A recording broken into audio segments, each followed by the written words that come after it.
do I need to report this to the police? Because I've been quiet about this for like 2 years now. I can't, like, I'm literally shaking. It's not okay. Hi guys, and welcome to today's video. So I don't even know where to start with this.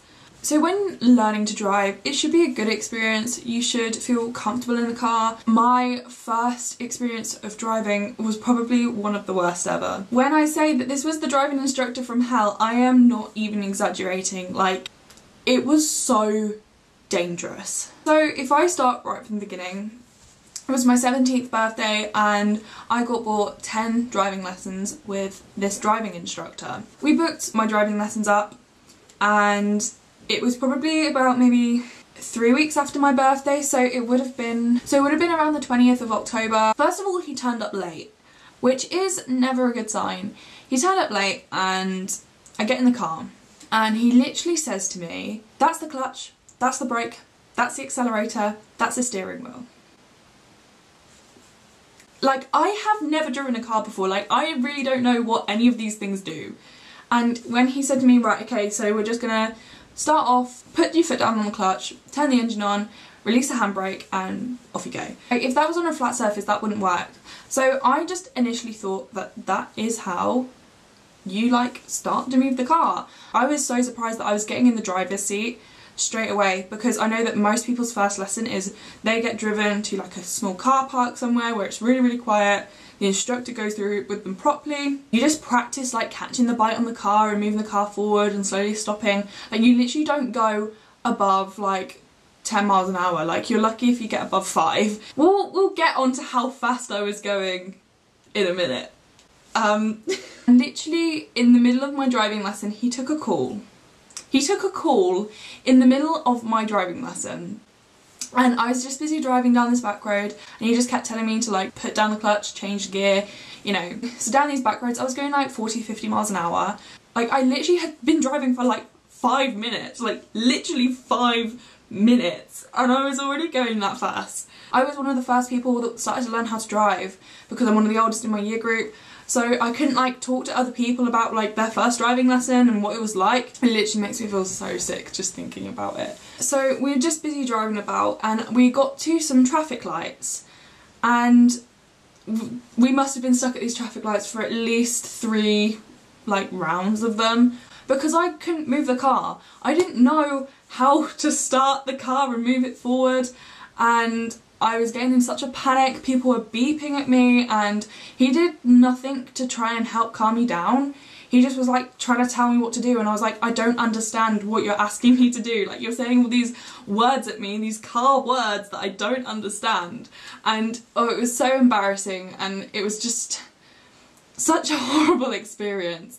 But I just thought, you know, that is just a driving lesson. And then we head off towards this huge roundabout that will take me onto the A14, and I just you know, I was thinking, well, I'm obviously not going to go on the A14, I'm just going to, you know, go to the roundabout, go all the way around the roundabout and then come back. No, I went on to the A14, and if anyone doesn't know what the A14 is, it is this massive A road that kind of is a little bit like a motorway. On my first driving lesson, I was driving on the A14 at 70 miles an hour on my first driving lesson, and I didn't even know how to start the car.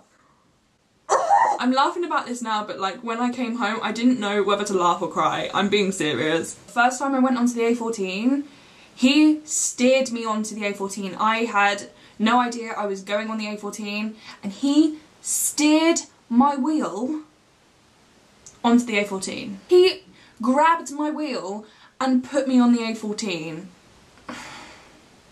I can't. I just remember thinking, like, when he steered, like when he grabbed my wheel, I thought, okay, right, okay, we're going on the A14. I was not expecting that, but that's fine. We can deal with it. We can cope with it. Just stay calm, you know.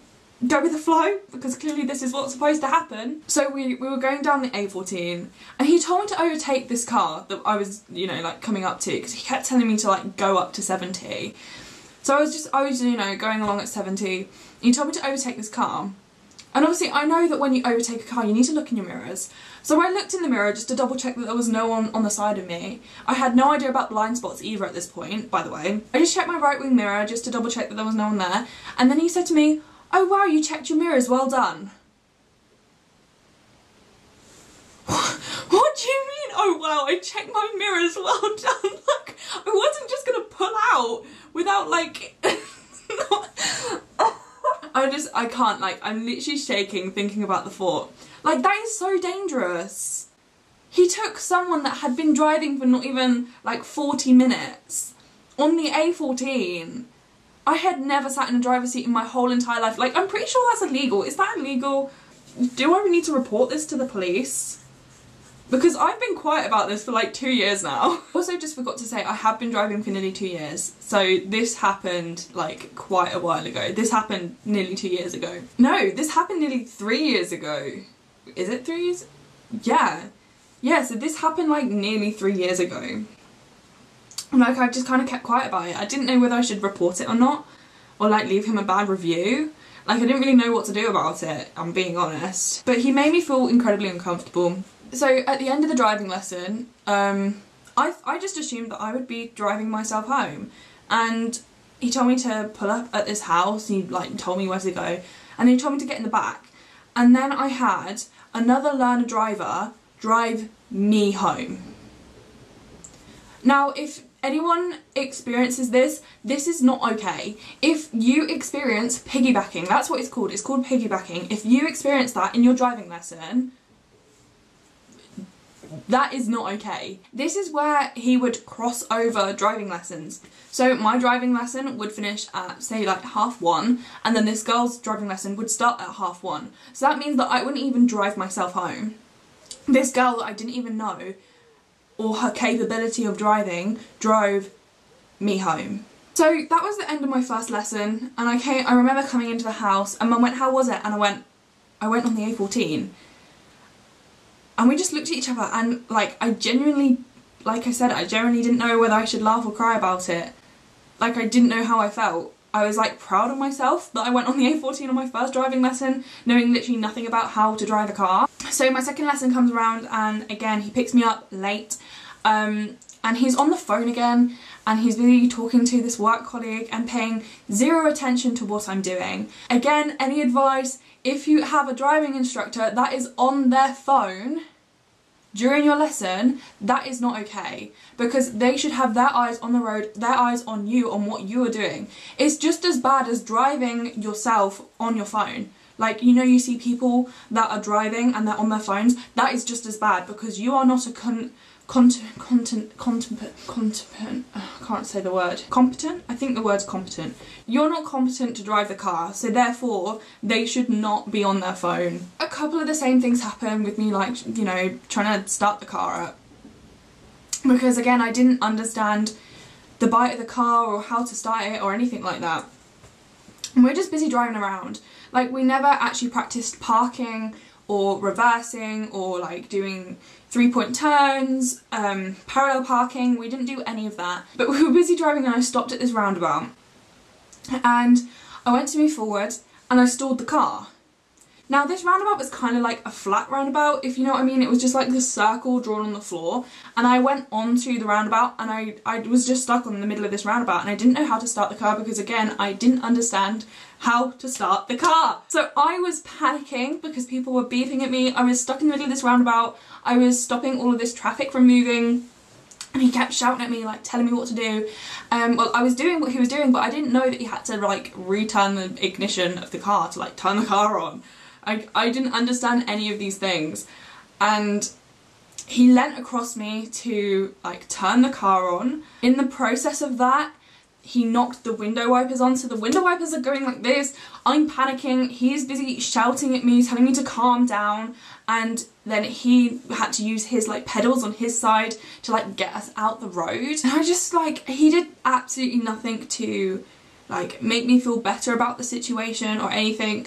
And he made me feel so rubbish about the situation. He didn't calm me down, he didn't say it's okay, like, you know, like what's wrong, like what do you need any help on stuff. And we just continued driving, and he was directing me to, again, another house, and I thought, oh, here we go, I'm going to be driven home by someone. No. I stopped off at his house so he could go for a toilet break. Again, if your instructor is having a toilet break during your lesson, that is not okay. It's not okay. He shouldn't be going to the toilet during your bloody driving lesson. You are paying, you know, X amount for this driving lesson. For them to go to the toilet in it, you're paying for their time. And if they're spending that time taking like... So he comes back into the car, like 5-10 minutes later, with a cup of tea. He'd gone to the toilet, made himself a cup of tea, and then came back to the car.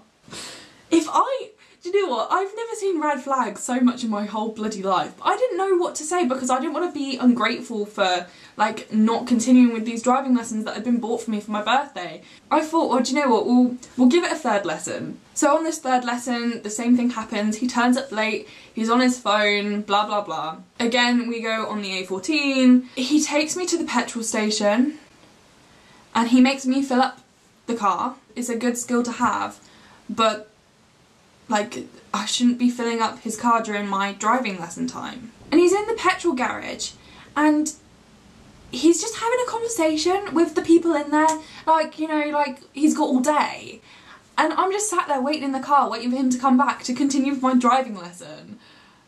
And then he comes back eating some Doritos and he's sat there in the passenger seat eating Doritos. During my lesson, I had this Dorito smell going up my nose thinking, I am so hungry right now. It was so distracting. And again, like, we went onto the A14. It got to, like, after my third lesson and I just remember coming home and just crying to Mum about it. I said everything that had happened because I didn't know whether it was, like, the right thing to do or the wrong thing to do, but Mum and Dad had made it very clear to me that, you know, this wasn't okay. Like, this shouldn't be happening during my driving lesson. I shouldn't feel like this. I should be taught how to drive a car properly and safely. So there was this whole fiasco thing where we called him up and he said that I was doing perfectly fine. I was a perfectly fine driver. And I was thinking, I do not feel comfortable in front of the wheel. I had all of these things that had happened to me and it had genuinely scarred me for driving. Maybe a month or so later we got in with a different driving instructor. I was such a nervous driver. Like, it actually upsets me to think that I had to go through that. No one should be made to feel uncomfortable in front of the wheel. And I noticed that I had all these issues going into my, like, with my new instructor, she realised I had so many issues because I hated roundabouts because of the thing that happened on the roundabout with me stalling on it. I hated them. I literally hated them so much. I can't even emphasise of how much I hated roundabouts. I would always be so hesitant. I would take forever to actually, like, try and get out into the roundabout because I didn't want to crash into a car, I didn't want to stall. We went on the A14 a couple times, but even when I did pass my driving test, it took me probably maybe a month or two to actually go on the A14. I would avoid it at all costs. I hated it. Because I didn't feel competent that I could do that because I'd been put through this situation. It was such a dangerous situation. No one in the right mind should be going on the A14 on their first driving lesson. Like, that is not okay. And like, I laugh about it, but it genuinely upsets me, and it upsets me that there's probably other people that are going through exactly the same thing. And like I said, I had no one to talk to about it because none of my other friends were doing driving lessons at the time. I couldn't ask them how their driving was going and, like, compare our lessons and stuff. So yeah, that was my driving experience. Moral of the story, I eventually got over my fears of roundabouts. I eventually got over my fear of the A14. I am now a really confident driver.